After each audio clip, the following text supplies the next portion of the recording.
Hello and welcome to the IP Moat February Roundup. There. And just so we're all on the same page right at the top, that is pronounced IP Moat. Like a castle defense system for your intellectual property, exactly. That's the idea. And just so you know, what you're listening to is an AI-generated deep dive. It's Yeah. really designed for efficiency, so it's perfect to listen to while you work or walk or wash the dishes. Right. We're just grabbing the most critical updates and serving them up fast. Now, if you wanted to see all the charts and the raw stats, you can check out the full update at ipmoat.ai/data. But for right now, our mission is really to unpack the main signals from February. We're seeing three pretty distinct things. There's a weird shift in phishing, a lot of friction in platform automation, and just huge differences in removal times. Okay, let's start with that phishing signal. The report calls it phishing-adjacent behavior, which sounds a little technical. We're not just talking about fake emails anymore, are we? No, not at all. This is different. We're seeing a big spike in what the industry calls ghost listings. So imagine a customer uses Google Lens or an image search to find, say, a pair of sneakers. Okay. They see the photo, they click the link, and they land on a website that has absolutely nothing to do with shoes. And that's the part that I find confusing. If you're a scammer, you want to sell a fake product to make money, right? Mm-hmm. So if the customer lands on a page with no checkout, how do you even profit? That's the key insight here. They aren't trying to steal the sale. They are stealing the traffic. It's SEO manipulation. They just scrape a high-performing product image to trick Google into sending people to their site. Once you're there, they monetize you through ad impressions or something we call affiliate baiting. Wait, affiliate baiting. Yeah, essentially, they just redirect that traffic to a legitimate marketplace using their own affiliate link. They don't have the product. They just want the commission for sending you somewhere else. Which is so frustrating for a brand owner because technically no counterfeit transaction actually took place. It's just noise. Precisely. It creates a ton of consumer confusion, but it's much harder to report because the crime is harder to pin down. Okay, so that's the open web. Let's move over to the platforms, specifically TikTok. The report mentions sellers are actually going to LinkedIn to complain. Why LinkedIn? Because they can't reach a human at TikTok. It's a total confidence gap.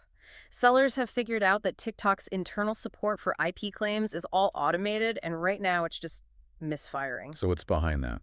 Well, TikTok is in the middle of a huge integration. They're trying to merge Tokopedia's enforcement workflows into their system. So it's a messy systems merger. It is, and it's causing all this verification instability.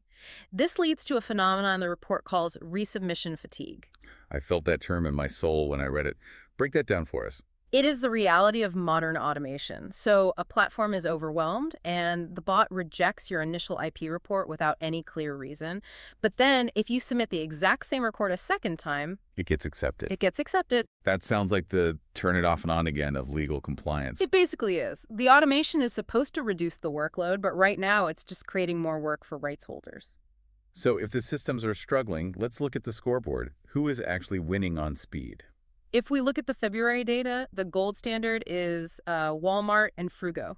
They are consistently removing infringing listings in under 24 hours. Under a day is really solid. So who's dragging down the average? The laggards are Lazada, specifically the Philippines branch, and TikTok Shop USA. Both are showing some pretty significant delays. And what about Amazon? They're usually the benchmark for everyone else. Amazon is still the standard for consistency, yeah.